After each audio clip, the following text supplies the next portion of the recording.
Hello, everyone. Thank you for joining us for the patient blood management webinar of today. I welcome you all to this webinar on hemostasis management in the perioperative period where old habits die hard. This is the second webinar in the series organized by the World Federation of Societies of Anesthesiologists on patient blood management. The first one was on the Patient Safety Day in September. I am Daniela Filipescu, the WFSA president, and I'm cardiac anesthesiologist and professor of anesthesia and intensive care at the University Carol Davila of Medicine and Pharmacy in Bucharest, in Romania. And I have the great pleasure and honor to co-chair this webinar together with Dr. Erlinda Oracion, the chair of the WFSA Safety and Quality of Practice Committee, also the Asian Society of Anesthesiologists Patient Safety Lead, and chair of the Commission on Patient Safety and Quality Assurance in the Philippine Society of Anesthesiologists and senior consultant at the Cardinal Santos Medical Center and the Medical City Department of Anesthesiology and Pain Medicine in Philippines. We have three great speakers and three great topics today.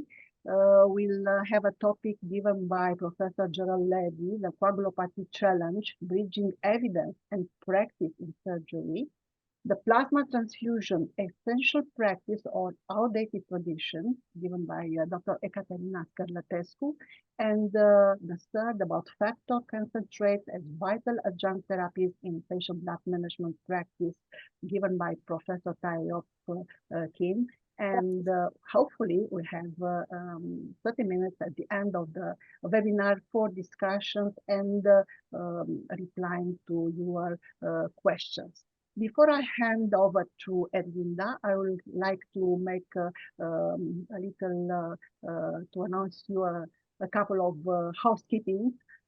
First of all, please note that you can ask your questions via Zoom in the question and answers function.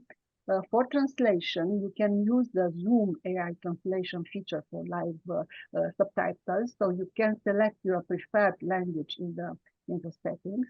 You all will receive a certificate of participation within 7 business days after the webinar. All those who attended at least 1 hour of the webinar. And you can watch again the webinar on the YouTube, the WFSA channel, within 48 hours after the webinar, and you'll be provided with a link sent to your email. And we'll also provide recommended reading list via post-webinar email. Having said this, I thank you for joining us. I'm so happy to see so many of you interested in this topic on patient blood management, and today on hemostasis in the perioperative period. And I wish you a wonderful time with our speakers. Please, Erlinda, the floor is yours now. Hello, everyone. I'd like to introduce to you our speakers. So our first speaker will be Dr. Jerrold Levy, who is a professor of anesthesiology, critical care, and surgery at the Duke University Medical Center in Durham, North Carolina.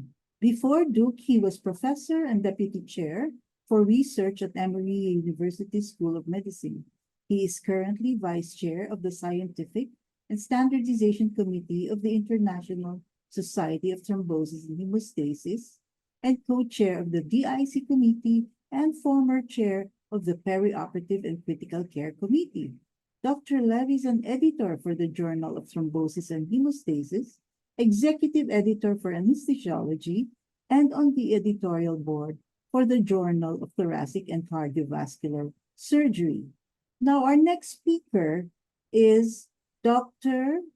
Ecaterina Scarlatescu, who is a consultant at the Department of Anesthesiology and Intensive Care at Fundani Clinical Institute and assistant professor at the University of Medicine and Pharmacy Carol Davila, Department of Anesthesia and Intensive Care Medicine, Bucharest, Romania.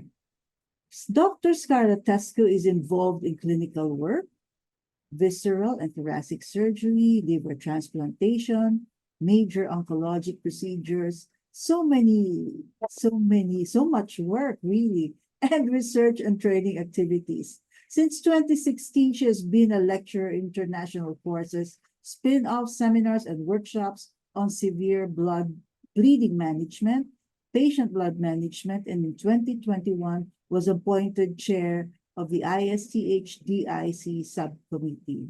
She also holds the title of Master of Science after graduating from the university course in PBM at Danube University, Krems, Austria.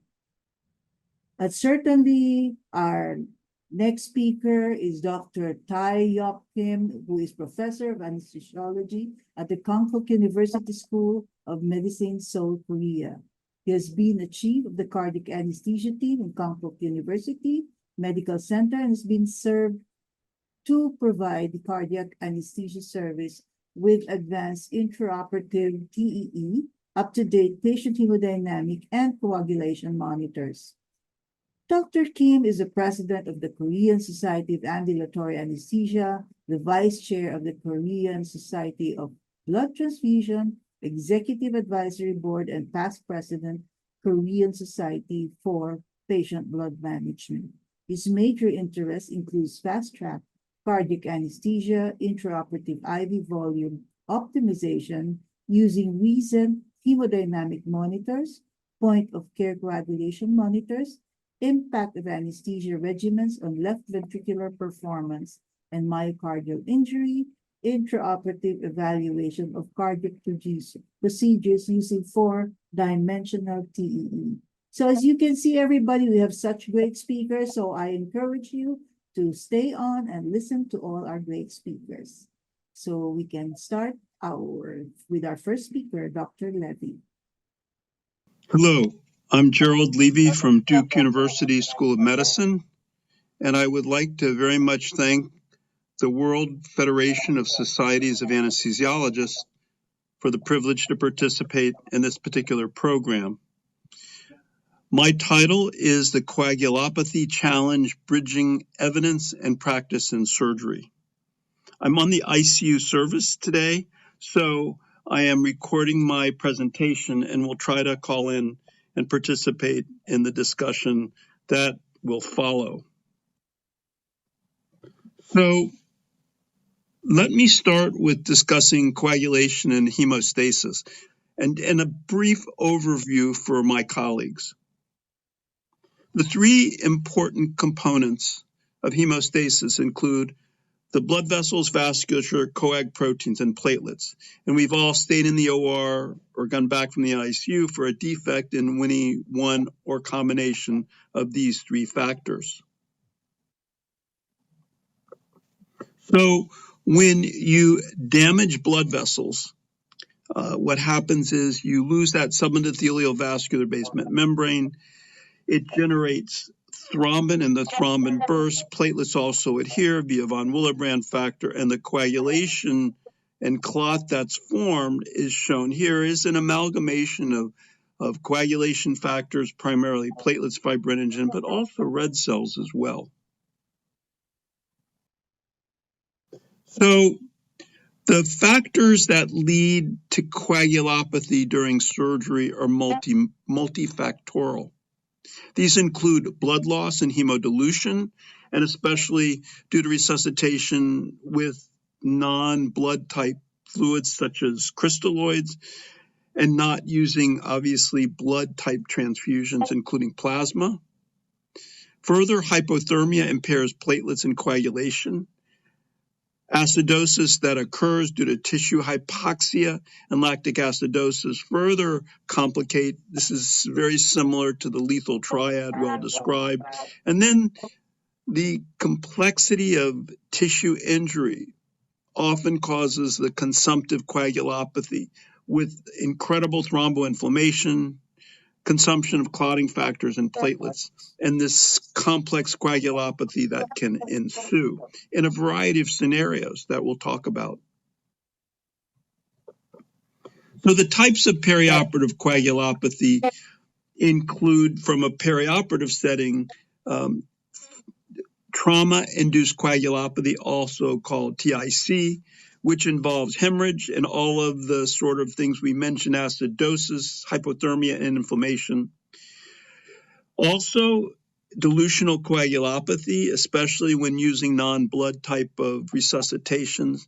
And in a scenario that I deal with extensively every day is the extracorporeal circulation. The patients following cardiac surgery, cardiopulmonary bypass, those in the ICU on ECMO, and patients also on mechanical circulatory support, including things like Impella or other ventricular assist devices.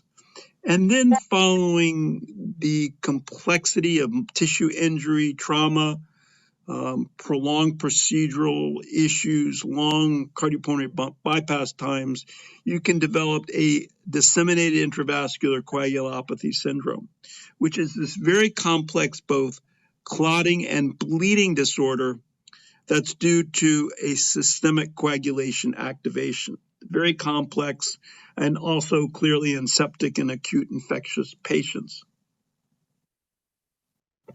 So extracorporeal circulation is in particularly an important cause of this systemic inflammatory response syndrome that can evolve into DIC.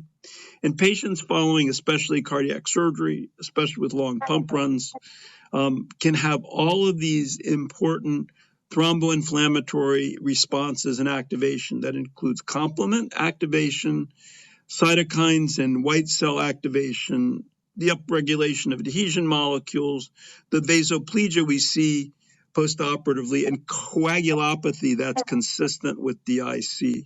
Remember that everybody after heart surgery has a characteristic coagulation or hemostatic signature of low platelets, low fibrinogen, elevated clot times, and also low antithrombin levels.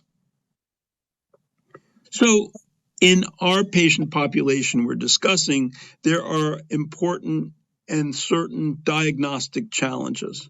Certainly, the assessment of the coagulopathy requires certain diagnostic tools, specifically coagulation testing. The standard tests are the prothrombin INR, the platelet counts, viscoelastic testing, and other potential coagulation tests that you may or may not have, including blood counts. The APTT is a bit complex. It's used to assess coagulation, anticoagulation with direct thrombin inhibitors and heparin, but one of the many different tests that we use clinically. Remember, there are important limitations and challenges in accurately and timely diagnosing coagulopathy during surgery. And the role of point-of-care testing for real-time diagnosis is quite important, because using these tests in an algorithm concept, providing some sort of guidance and understanding of how to manage bleeding is important for a variety of reasons that we'll mention as well.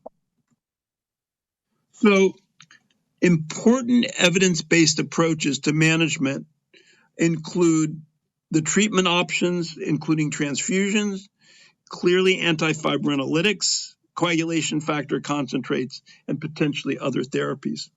One of the benefits of surgical procedures is that knowing the incredible coagulopathic state due to fibrinolysis that can occur for major orthopedic surgery, for trauma, and for cardiac surgery, you can administer the antifibrinolytics. So you have these agents on board during all of the adverse events that may contribute to fibrinolysis and also augment the coagulopathy.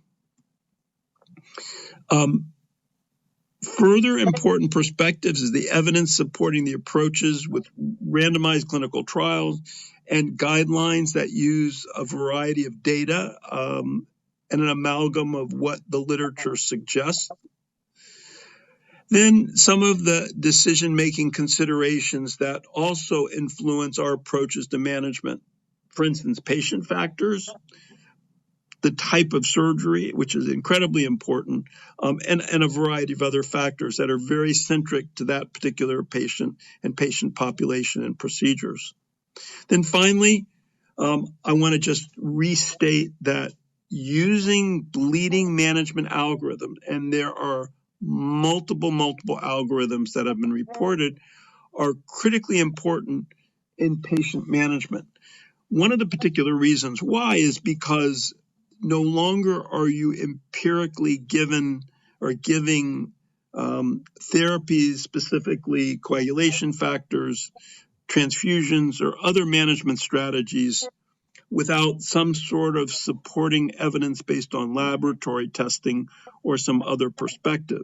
As a result, no longer is empiric therapy being given unless you have a massive transfusion protocol, and then obviously you're giving the sort of fixed whole blood types of combinations, or whole blood if you have it, in order to support the patient until the surgeon is able to hopefully fix the bleeding diathesis or the bleeding source. One of the such types of algorithm that I'd like to show you is the one that I was asked to develop about 10 years ago for American Society of Hematology in a section called How I Treat, and how I use fibrinogen replacement therapy in acquired bleeding. And I just want to emphasize that using just one type of therapy really requires understanding all of the concomitant things that you need to give. And I asked Tim Goodnow, who is a transfusion medicine specialist, he was the chief at Stanford when I did this, to work with me on what I thought was a practical, clinically useful, and pragmatic actual algorithm. That being said, here is our published algorithm, and I just want to emphasize one important perspective. It starts with the concept and question, is there clinically important bleeding? Because if the patient's not bleeding, then you don't want to necessarily run through any of these steps. But if indeed they're bleeding, you need to send the basic coagulation test that may be available wherever you are on the planet. Maintain the normal homeostatic considerations, temperature, calcium, and pH. And then with major bleeding following trauma, heart surgery, or some other major procedural interventions, based on the CRASH 2 dosing, think about tranexamic acid.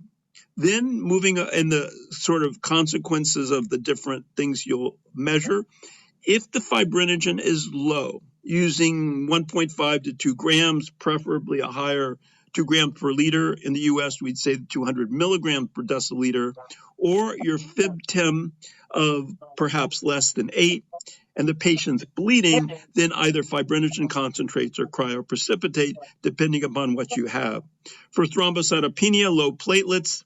And remember, patients after heart surgery, the platelets don't work, and we don't have standard platelet function tests, then platelet concentrates. Now we have apheresed platelets.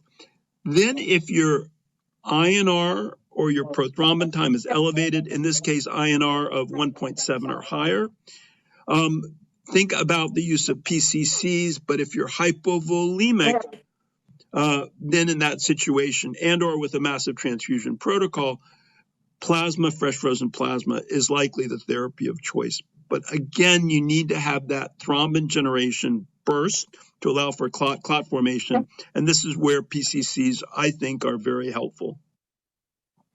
Furthermore, the use of associated point-of-care testing is also important. There's a very interesting pictorial review of viscoelastic testing we published 2 years ago in RPTH, the second journal of the ISTH. It's free, it's open access, and there's lots of hopefully interesting information.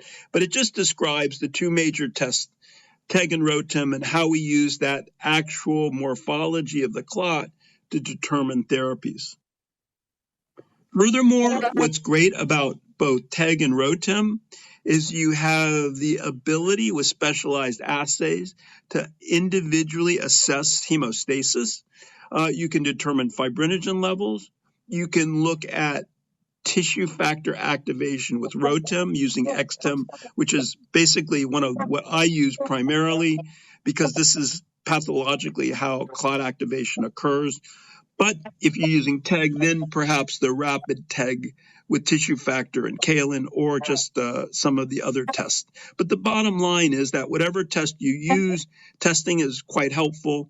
And my view in particular, when the patient comes to the ICU, they're bleeding excessively and the TEG or ROTEM are normal, you really need to think about bleeding and go back for exploration. So bleeding, remember, is multimodal with transfusions, antifibrinolytics, reversing anticoagulation, factor concentrates, and a variety of other therapies. Remember, multimodal therapy is important. And the other important point is there is a critical role of red blood cells. This is a great review in JTH that discusses the role of red cells. Red cells are important in terms of all the different things they do, help contribute to clot formation, and are really important. And again, in addition to treating coagulopathy, think treating anemia. So in summary, perioperative bleeding is complex. Patients bleed due to multiple issues. Remember, management should be multimodal. Antifibrinolytics have extensive applications. I think purified recombinant products are in our future. Target your fibrinogen, and then point-of-care testing or laboratory testing are important adjuncts to management. I'd like to thank again the WFSA for the kind invitation to participate. Thank you very much.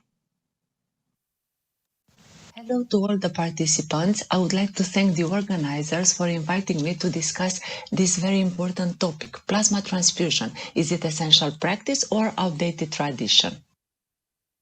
These are my disclosures. Plasma can be collected in two ways, as a part of whole blood donation or by apheresis. After plasma is obtained by either collection method, it undergoes storage or product modification as treated plasma and is labeled accordingly. Not treated plasma includes several products, the most used worldwide being fresh frozen plasma, FFP, which must be frozen at -18 degrees Celsius within 8 hours of collection, which is critical for preserving the function of the more labile coagulation factors such as factor V and factor VIII. The other types of not treated plasma are not so much used, and I will not insist on them. FFP is the most used type of not treated plasma. It is a non-synthetic colloidal solution containing many proteins, mainly albumin and immunoglobulins, but also lipids, pro- and anticoagulant factors, pro- and antifibrinolytic factors. So one can say it is a wonderfully balanced mixture. However, factor content is variable, being dependent on donor levels, and low depending on the manufacturing process. Plasma quality is assessed based on factor VIII activity, since factor VIII is the least stable of the plasma proteins considered here, next being factor V. Concerning the indications and clinical efficacy of therapeutic plasma, however, plasma levels of factor VIII are less important because this is an acute phase reactant, and its levels are mostly normal or increased even in patients with severe coagulopathy. But there is more in FFP. We have a high sodium, glucose, citrate, and phosphate levels derived from the anticoagulant preservative mixture. As I said, plasma is calibrated by factor VIII content, but it also contains cells in a variable number depending if a cell filtration step was performed during the manufacturing process, and also contains an unknown amount of microparticles and even residual drugs from the donors. Patients likely to receive large or repeated doses of plasma may benefit from products with a reduced risk of transmitting infections and of adverse reactions, such as pathogen-reduced plasma, also called treated plasma. The solvent detergent treatment process is the most widely used and best validated and robust pathogen inactivation technology known today. Solvent detergent plasma, SD plasma, is a pooled plasma product that is exposed to multiple washing and filtration steps. The SD process inactivates bacteria and most encapsulated viruses, including hepatitis B and C and HIV, but does not affect non-enveloped viruses.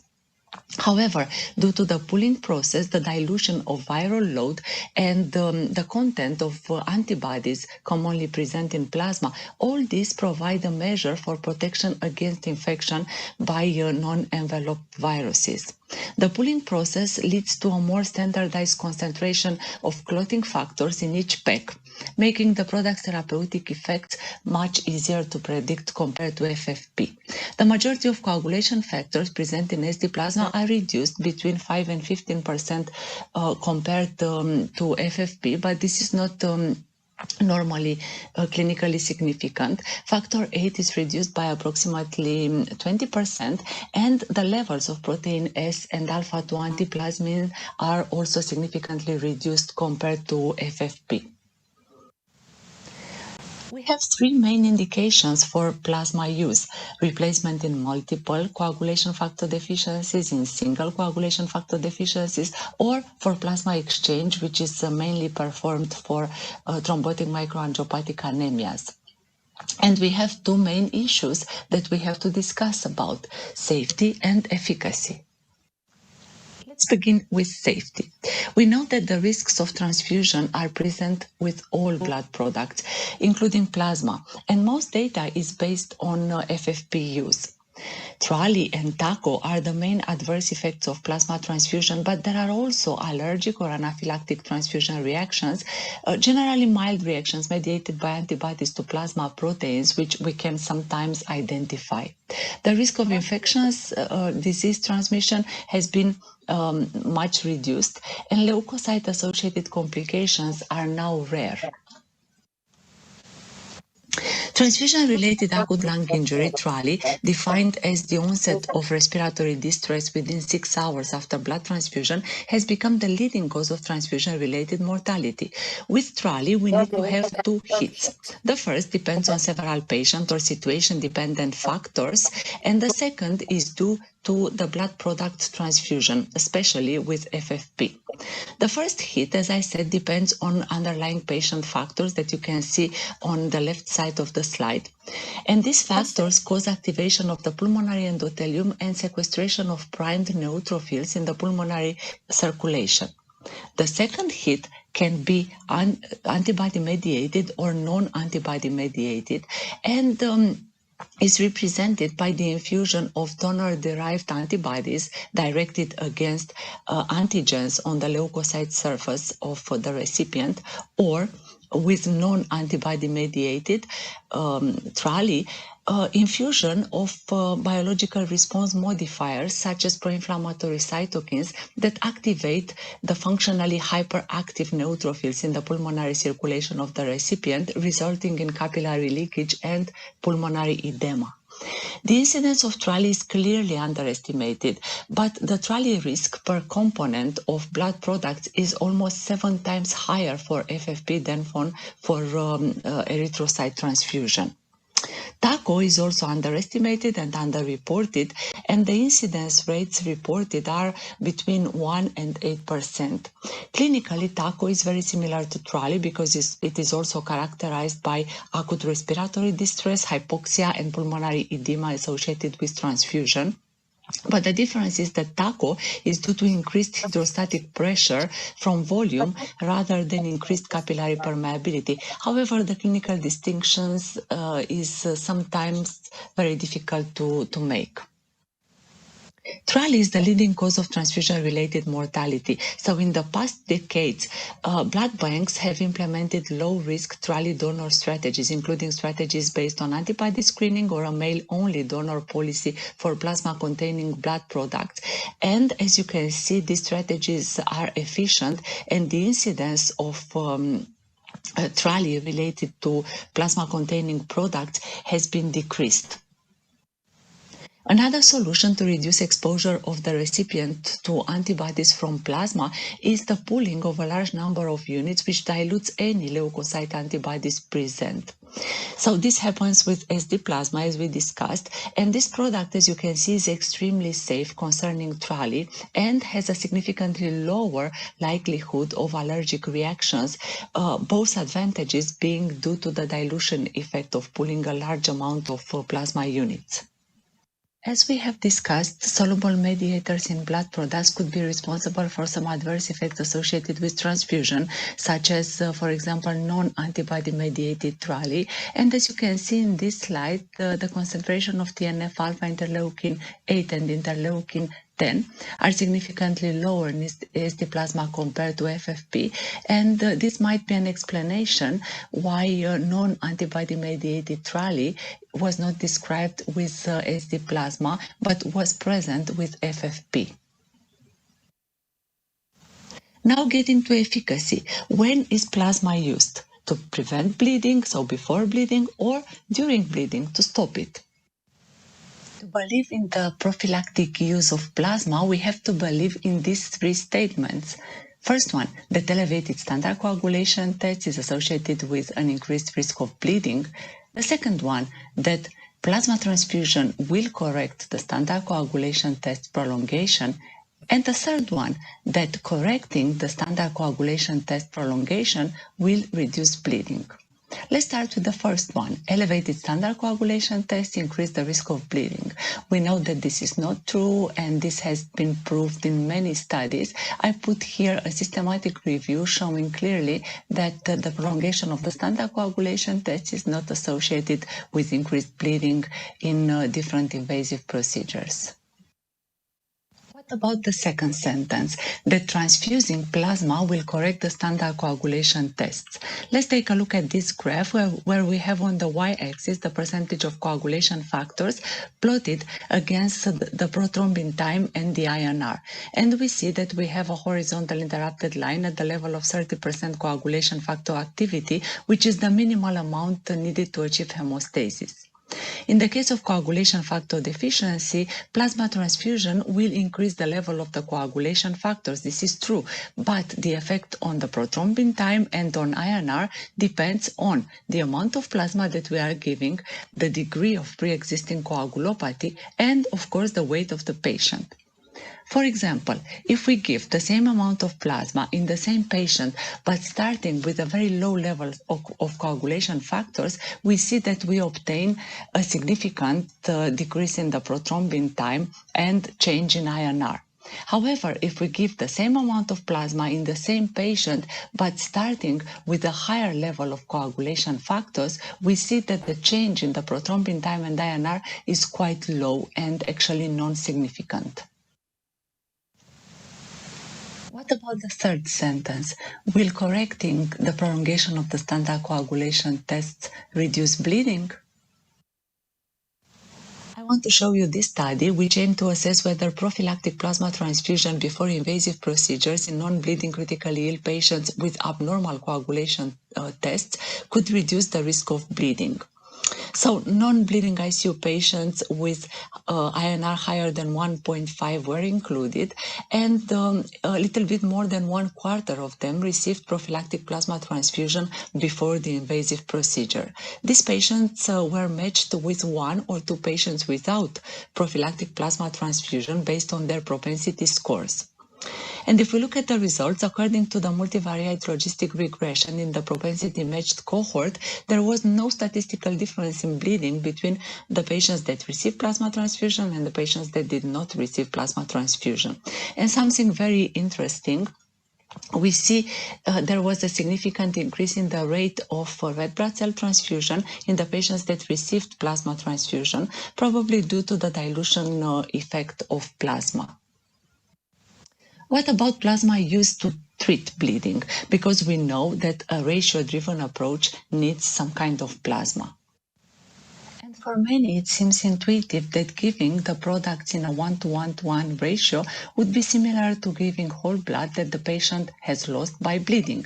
But the reality is actually different.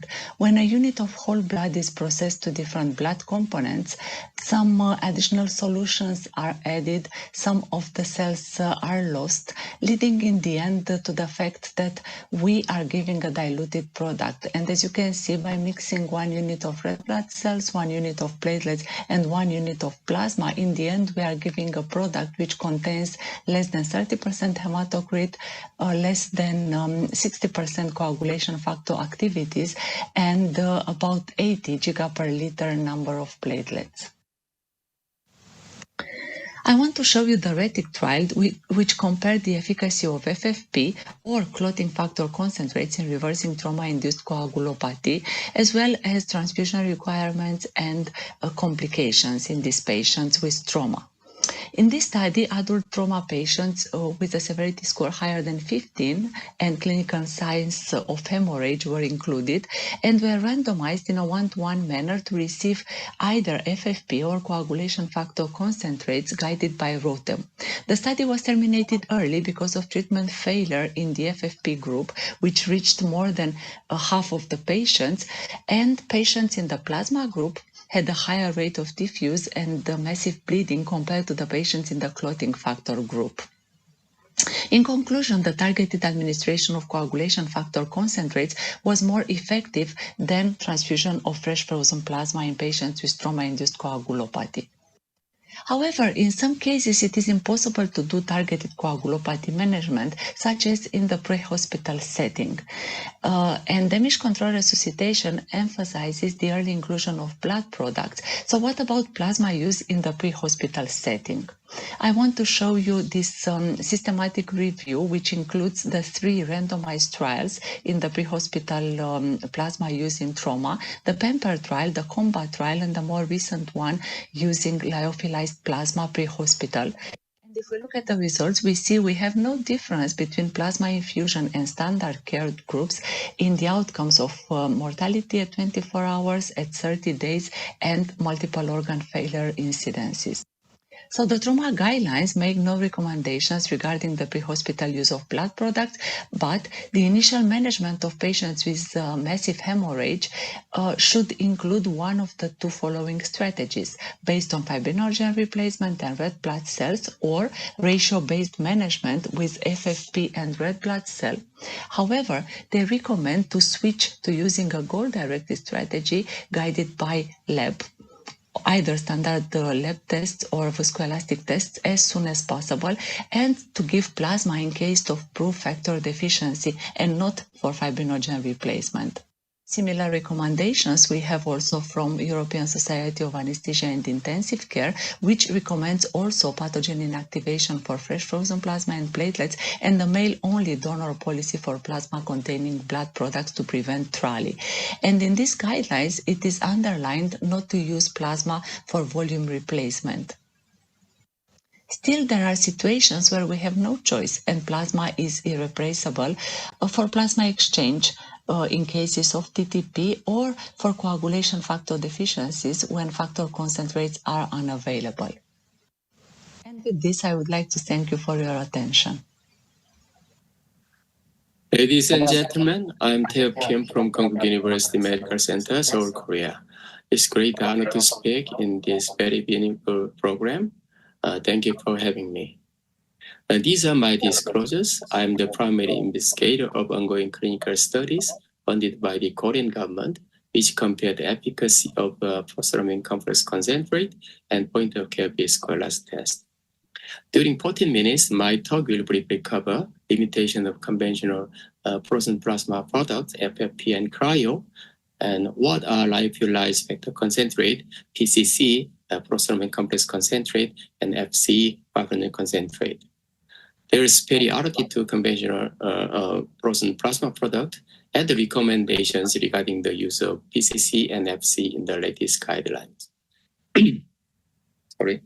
In 2014, National Blood Authority Australia demonstrated that implementing patient blood management and point-of-care viscoelastic test greatly reduced the transfusion of red blood cell, platelet, and FFP in cardiac surgery. Current viscoelastic test-based goal-directed bleeding management can prompt the diagnosis and administration of FFP or cryo in patients with coagulopathy. FFP and cryo have been used a long time for managing bleeding due to clotting factor deficiency in our practice. They provide fibrinogen and vitamin K-dependent clotting factors, which play an essential role in clot initiation clot formation.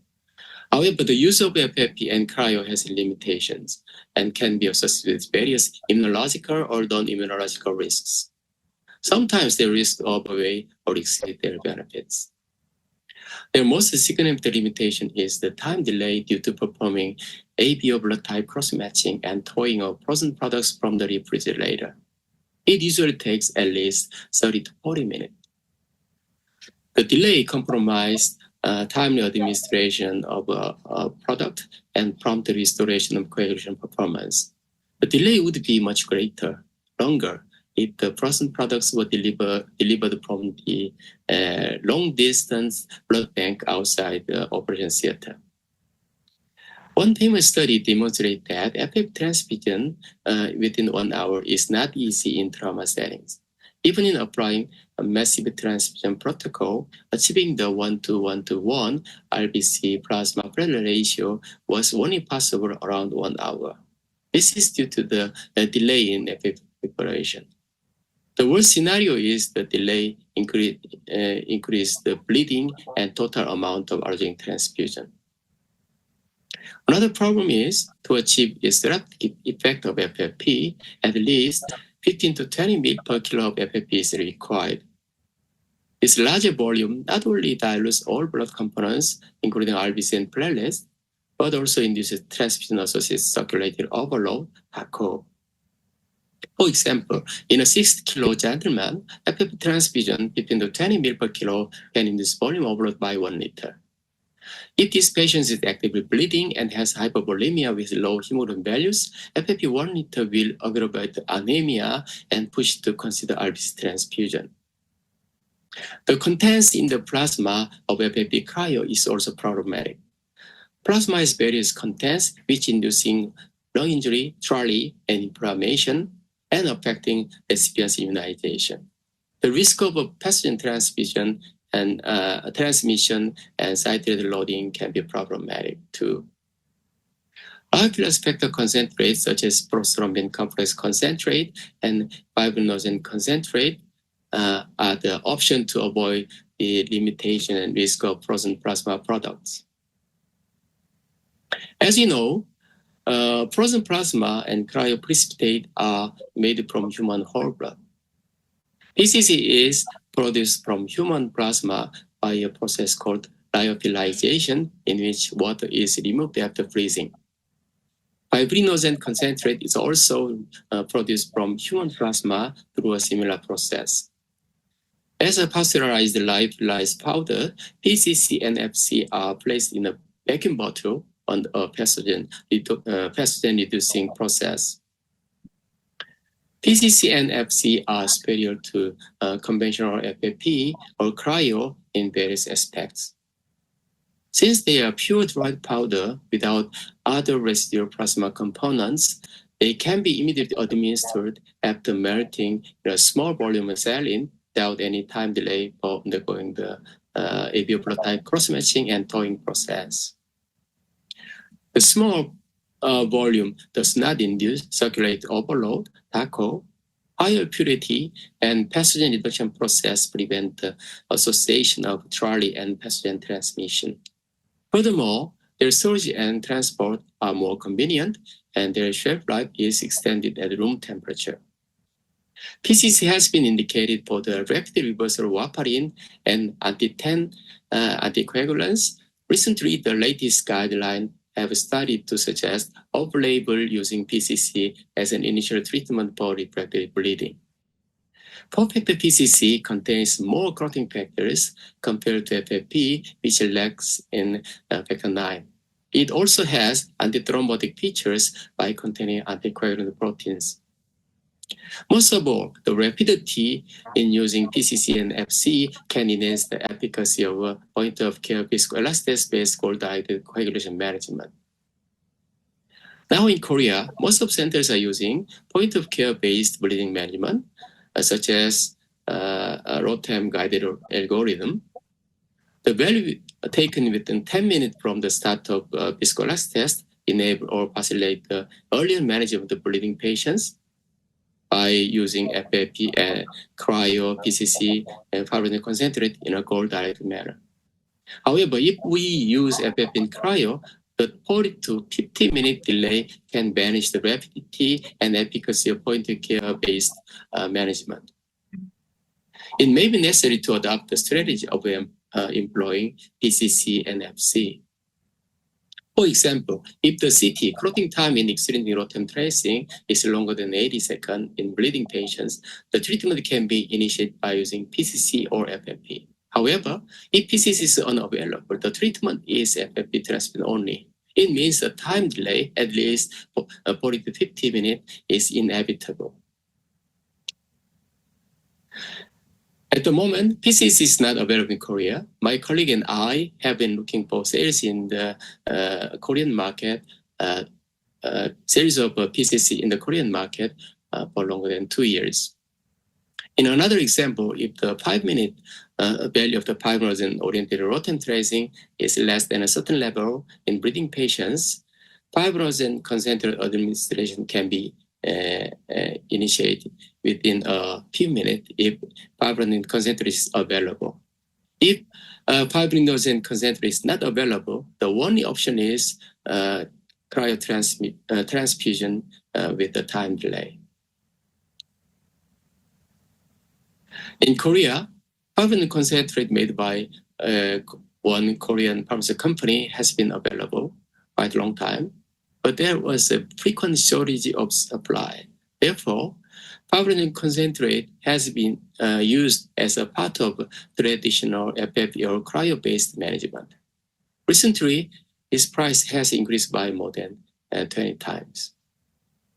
In 2019, an international consensus statement from the European Association of Cardiothoracic Anesthesiology recommend the use of fibrinogen concentrate as the first choice in cardiac surgery, and to recommend to regard cryo as the alternative to fibrinogen concentrate.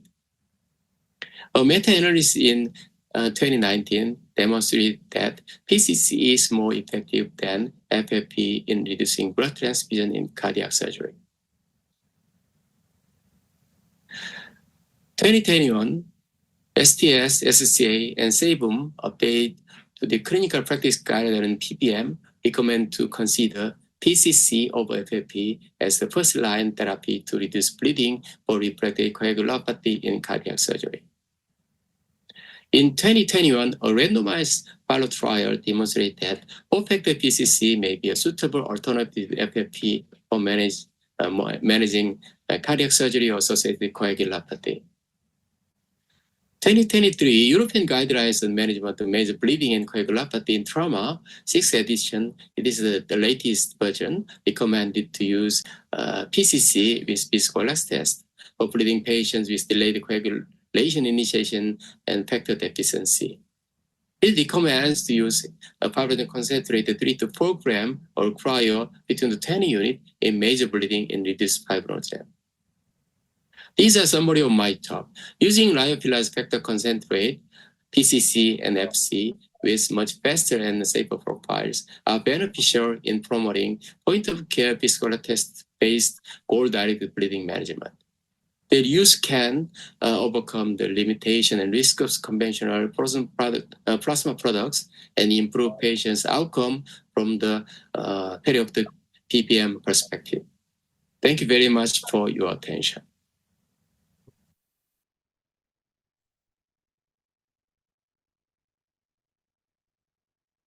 Thank you, Professor Kim, for the presentation. I thank all the speakers for the great talks. I welcome here Professor Jerrold Levy. Welcome. We are happy to have you. Now we have time for questions and answers. We have already questions in both the chat and the question and answer field. We had also received quite a lot of questions before the webinar, almost 200. We'll not address all of them. We'll try to focus on them, those related to hemostasis and the topics of today, but will not your questions, and I hope we'll address some of them in other webinars. So to start with, there were today in the chat some questions regarding perioperative bleeding and also which is the best, I think this question can be for all of you, all the panelists. Which is the best method to prevent coagulopathy, bleeding in hemorrhagic shock? Hemorrhagic shock. Yes. So I mean the prevent the coagulopathy or the further bleeding? The question was I about think that coagulopathy basically, and bleeding. Yes. even in the hemorrhagic shock, the maintenance of normothermia and the temperature, temperature and acid-base balance, and but another thing is probably in the very urgent condition, probably we will prefer the MTP, massive transient protocol, to other methods. But my concern is probably if we achieve certain degree of stabilization, we have to change the strategy to goal directed. As all three speakers mentioned, they should be goal directed. But if that is very urgent, probably we need a very urgent maneuver. But as I mentioned that. Even in the MTP protocol, achieving the 1:1:1 or the other ratio is something very difficult because we need some time delay to prepare frozen plasma. Yes, this is my Korean story, but probably it will be much different from different country. But so probably best system needs and prompt response and reduce the time delay, and it may be another important role. Thank you. Professor Levy, would you like to comment on this? There were also some questions regarding tranexamic acid, and I think this could be related to these two questions. Should we use tranexamic acid as a prophylactic agent in all patients with a bleeding risk? Yeah, thank you very much. A privilege to be part of this. Thank you, Dr. Filipescu. The therapy is multimodal, and I think it is really important. When you have these types of management strategies, in addition to giving all the important substrate for clot, clearly the role of antifibrinolytics is super important. And the CRASH study brought that to light. From perioperative use, it's important. The other interesting spin is that, there's a interest to go back to whole blood. I just was at last weekend was the International Society of Blood Substitutes, a lot of discussion about all the different allogeneic products and replacements. Bottom line, I agree tranexamic acid is a critical component of a multifaceted approach. So thank you for the questions, and thanks for the opportunity to participate. Thank you for being with us. I would stay with the tranexamic acid questions. It was a question about the maximum dose. So is there a maximum dose for tranexamic acid? So if I can answer that, Yes, what's please. interesting is we looked a lot at the seizure story. Tranexamic acid is used in the world for oral therapy for menomenorrhagia, menstrual bleeding, at a dose of 4 grams a day, 1.3 grams oral 3 times a day, with a pretty impressive safety record. From the cardiac surgical data, studies over 4 to 8 grams, the higher doses potentially produce that. We did a study years ago when I was at Emory showing that in deep hypothermic circulatory arrest with spinal drains, it gets clearly into the CSF. And I think with microinfarcts and some of the patients on bypass, that's perhaps part of the story. But with the standard CRASH 2 dosing of a couple of grams, 1 to 2 grams, it seems highly unlikely. The threshold in the literature is about 4 to 8 grams. At the higher doses, over 4 grams. Thank you. Thank you so much, Professor Levy. If I may add, I think we have also the data from the POISE-3 study that 2 grams are enough for reducing the bleeding, and they are not causing more complications than not giving tranexamic acid. So I don't think there is a maximum dose, but we know that the dose around 2 grams or 20 milligrams per kilo in cardiac surgery is sufficient, at least from the data I have up to now. Thank you so much. One comment, yes, can I?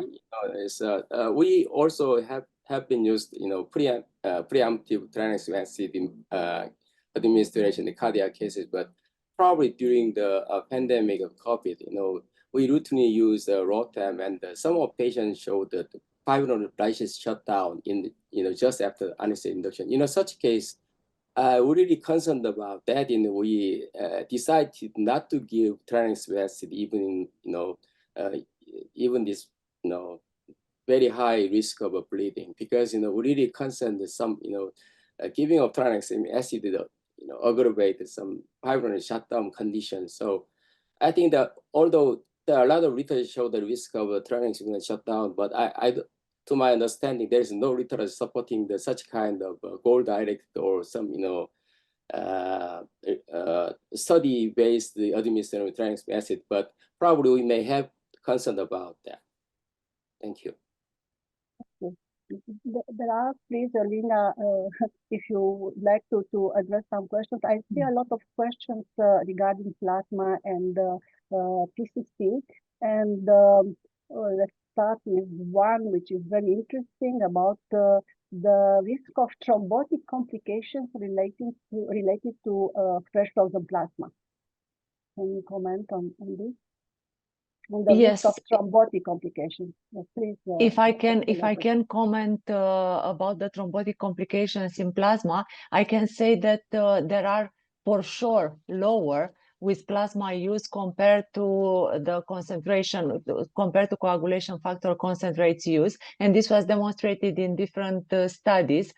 For example, studies which compare the risk of PCC compared with the risk of plasma for thrombotic complications in patients which needed for emergent warfarin reversal. So this was a study, I guess, in 2019, and in this study it was shown clearly that the risk of thrombotic complications was much higher with PCC compared to plasma in these patients with warfarin reversal. On the other hand, the efficacy of PCC for warfarin reversal, of course, is much better than compared to plasma. And I also read a study in which there is no difference in thrombotic complications, for example, between PCC and plasma in cardiac surgery. And this is a more recent systematic review, which was published in 2023, comparing the incidence of thrombotic complications in cardiac surgery between FFP and the PCC. And on the other hand, in another field where thrombotic complications occur much more often with PCC compared to plasma, so actually no thrombotic complications was described with plasma, is in patients with chronic liver disease. In these patients, plasma use did not lead in the studies to thrombotic complications, but the use of PCC did. So probably the risk of thrombotic complications with plasma is not so important because it also contains anticoagulant factors, protein C, protein S, and antithrombin. And in this way, it is much more balanced compared to PCC, which contain much lower level of anticoagulant elements, proteins, compared to the prothrombotic content. I guess. Thank you. Can I just expand on Dr. Scarlatescu? Most excellent response, and I totally agree. Nicely said and nicely stated, Dr. Scarlatescu. The question is, the point though is, in any therapy, multimodal approach is important. All PCCs, no. All plasma, no. But using a mixed approach makes a lot of sense, with some element of all of the things that Dr. Scarlatescu mentioned about antithrombin, C1 esterase inhibitor, alpha-2 antiplasmin, et cetera. I think that's really important, a kind of a mixed, using PCCs to help generate thrombin. And we talk about thrombotic complications. When you're bleeding, you want thrombosis. The problem is that post-operatively, we don't use anticoagulants, VTE prophylaxis in these bleeding patients. So it's a yin-yang concept. Bottom line, important point. Thank you, Ecaterina. Bottom line, mixed sort of therapies is important. Using some plasma for the endotheliopathy and PCCs for the thrombin generation makes a lot of sense if you ask me. And again, initial resuscitation for volume, then using PCCs accordingly as part of an algorithm and based on point of care and other goal-directed therapy. But great point. Thank you very much. you. Thank you for that very nice discussion, doctors. And I really appreciate that you really emphasize on the use of multimodal therapy, especially when it comes to this problems like this is coming to hemorrhage and trauma and all of that. So thank you for that. There are a lot of questions here, but I think one of the things they would like to know is the use of this FFPs, PCC, especially in low resource settings. Can you expound on that? Like, how can we actually how can we help low resource settings when it comes to the use of all this ROTAM, TAG? These are really not accessible to most of the people in low resource countries. Anyone can answer.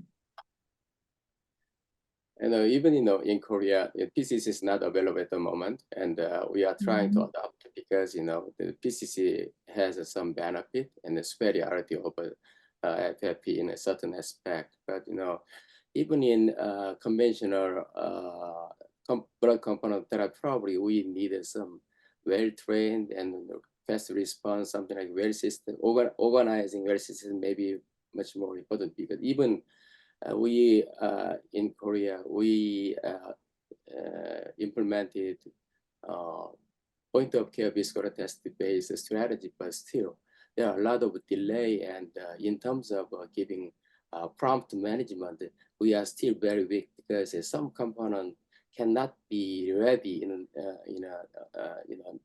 appropriate time. So as Dr. Levy mentioned, that multimodal approach is needed, and the multi-team also should work do more to get a better outcome. So I think I'm not sure my answer is satisfactory to the people. Yeah, probably Dr. Levy can give. Yes.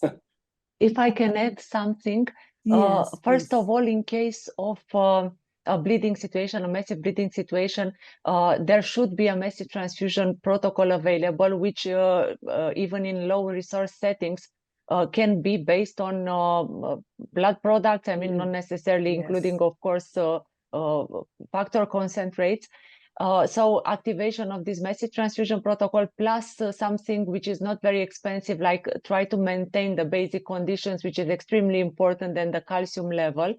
And since all the guidelines recommend to switching to a guided directed therapy as soon as possible, and we are in a low resource setting and we do not have viscoelastic testing, okay, but we can switch to a guided therapy even by using some lab tests. And it's very important, as Dr. Levy said, to use a multimodal approach and to use a structured approach, to have an algorithm, a kind of algorithm, not necessarily based on viscoelastic test. Even if you base your algorithm on what is available in your institution, standard coagulation test, platelet counts, this is also good. You have to have a structured approach of the bleeding situation. Thank you for If that, I Dr. may Levy. add something Yes, to go what ahead. Kathy said already.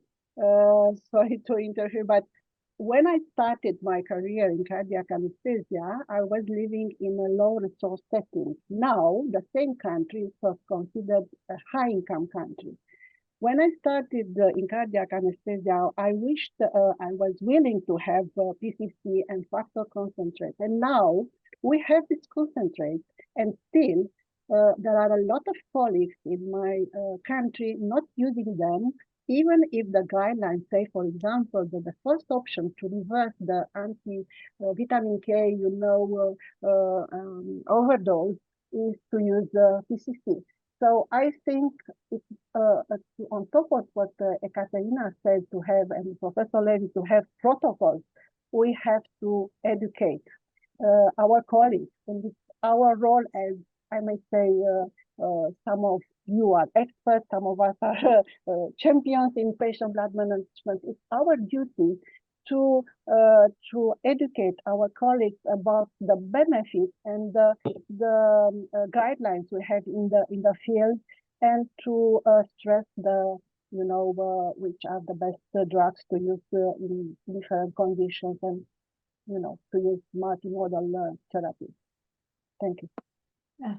Thank you, Daniela. And Dr. Levy, would you like to add anything to that? No, I think Would you that like- was very thoughtfully stated, nicely said, Yes. and the enemy of good is better. So I think Yes. that was very good. I agree. Thank you so much. And I really think that, if you think about it, everybody's talking about education, multimodal therapy as the biggest takeaway, I think, from here. And also that we have structures. We should have structures like our massive transfusion protocols that should be based on the appropriate or the resources that each country would have. Thank you for that. What other questions do we have, Daniela? Do we have There any is a more? question about when to use vitamin K in coagulopathy. Is a place. So, using vitamin K, remember the synthetic nature of creating appropriate coagulation factors. Use vitamin K when you're reversing warfarin or other vitamin K antagonists because you want to shut off its additional effects. The problem is in acute hemorrhagic state, it probably doesn't do a lot unless you're specifically treating a warfarin reversal, which is part of the protocol of using it with prothrombin complex concentrate. Other than that, there was another interesting thing that I saw flash through was bolus versus infusion tranexamic acid. We actually did 2 studies looking at a 2-gram, 4-gram bolus. I did this with Phil Spinella, who does a lot of interesting research work in this area. If you have one IV and you're resuscitating a patient, there's no way you can start an infusion. So it clearly makes a lot of sense to use tranexamic acid. The pharmacokinetics are such that it has a reasonably long half-life. So giving a bolus, say a gram bolus, would make a lot of sense. We did a little bit of a different study, but bottom line is you can't infuse with one IV. And I think that's an interesting paradigm of crash too. So I'll stop, but thank you. No, thank you for mentioning this. In fact, I think we can also give the tranexamic acid, according to recent studies, intramuscularly. So I don't know. I mean, intramuscular. If I have my choice, the healthy. Yeah. I just fussed at somebody today about using oral amiodarone for an arrhythmia patient who needed IV. The best part when you're sick, give it IV. But you're right. No, you're totally right. And this is totally based on data. And I think one of the advantages, is that if the patient has no IV access, that's when I think IM is a really neat concept. Anyhow, thank you. Good point. Thank you. There is also a question I think we need to answer. If FFP, fresh frozen plasma, should be used to reverse low molecular weight heparin. Oh my gosh, can I answer that? We published in ISTH the DOAC and coag reversal. Low molecular weight heparin is not reversed by plasma. It's not even reversed by protamine. Unfortunately, it has a long half-life with renal dysfunction. Protamine reverses a small percentage of it. The drug that really reverses it is a super expensive drug, andexanet, which is used to reverse anti-10A DOACs. But you can't really reverse low molecular weight heparin. You can reverse unfractionated heparin, but plasma. There's a great joke. How is fresh frozen plasma like a boat?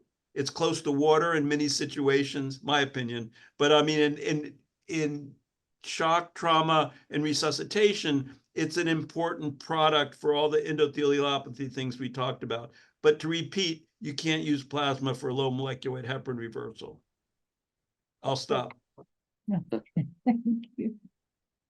There was another interesting, there are a lot of questions, so I try to follow with Erlinda. Thank you so much, all of you, for all the questions you addressed us. We try to answer, and we'll keep after the questions also after the webinar. So I don't know, it was about the IC. In fact, there were many questions. So can we, but this one was interesting to me. Can we prevent the IC in the perioperative period? How to prevent the IC? Dr. Scarlatescu, you are head of the DIC committee at the ISTH. You must answer this, please. This is a very difficult question, but I want to say that our purpose in general is to prevent DIC not only before the surgery, but also in all the cases, in our patients on the ward, in our patients in the ICU. Of course, we know that DIC has a lot of triggers and can derive from a lot of situations. Of course, we know this.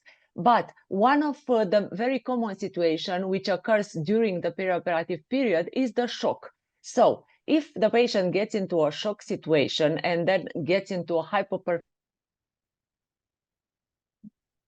situation, then endothelial damage will occur and then the IC will occur. So one very good way to prevent this to avoid shock. But anyway, this is something that we do anyway, not necessarily to prevent the IC with the label to prevent the IC. And I will not say that you should give plasma or something to prevent the IC or any other substance with the purpose to prevent the IC. There is no recommendations for such a thing. You should only try to avoid all the causes that you know that lead to the IC.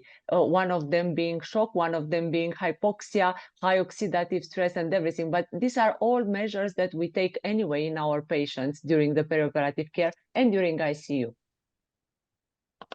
Thank you. Thank you. This brings to me to another question. In the those ones said before, what can I do as as an anesthesiologist to influence the perioperative, coagulopathy and bleeding? Don't operate.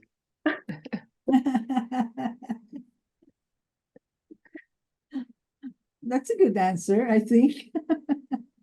Yes, I think prevention, antifibrinolytics, of all the things we can do, I think there's a very impressive data, antifibrinolytics in orthopedic surgery, in cardiac, and major, perhaps traumatic and oncologic, but it's a challenging question.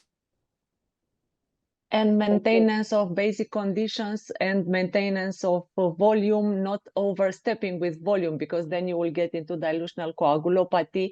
And then trying to observe very, very carefully the bleeding situation and the field situation in the OR, the bleeding in the operating field, because you need to be just a little bit ahead of the bleeding situation and do some monitoring also with tests if it is possible, so not to lose the control and to get into a situation where you are already with very low fibrinogen levels, or you have to control them and to correct them in time.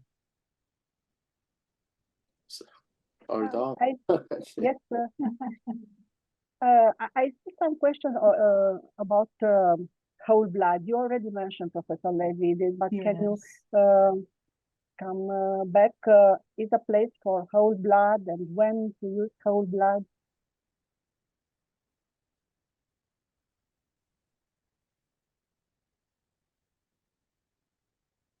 Whole blood availability is a challenge for most transfusion medicine places. It's repopularized back in the US.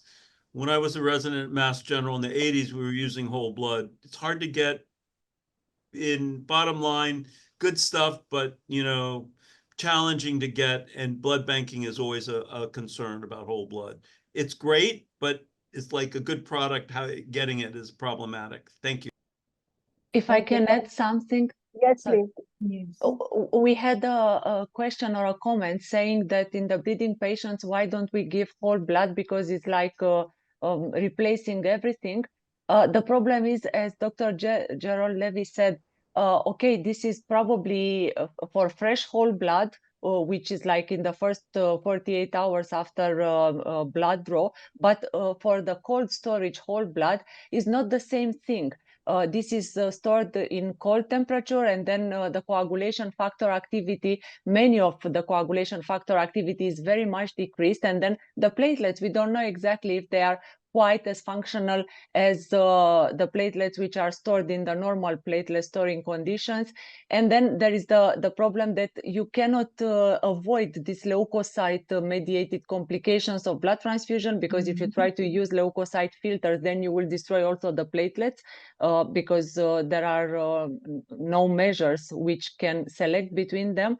And also it is very difficult to know about the interaction between the red blood cells, the leukocytes, and the platelets within the bag. And after a certain storage period, what happens and how much of this relates to microparticles and prothrombotic consequences. This is quite difficult to say. Yes, some people address this question because there are also the use increases in conflict zones. Yes, please. Dr. Kim, you wanted to say something? I couldn't hear it. Can you repeat?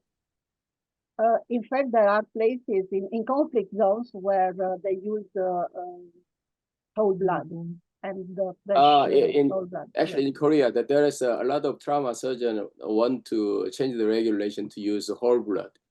Because that in Korea, most centers are located in Seoul area. So greater than 70% is located in the very small area. So blood bank is also very small number, but the efficiency is very good. But in terms of handling the blood outside is a little bit difficult, and usually the trauma patients is remote, far from the Seoul area. So recently, the government acknowledged the efficacy of whole blood showed in the literature. They are considering to change the regulation, but if we use whole blood, bypassing some very long and winding process of a blood bank in Korea, we cannot use. This is violation. That's why we needed some change of regulation. So it's serious.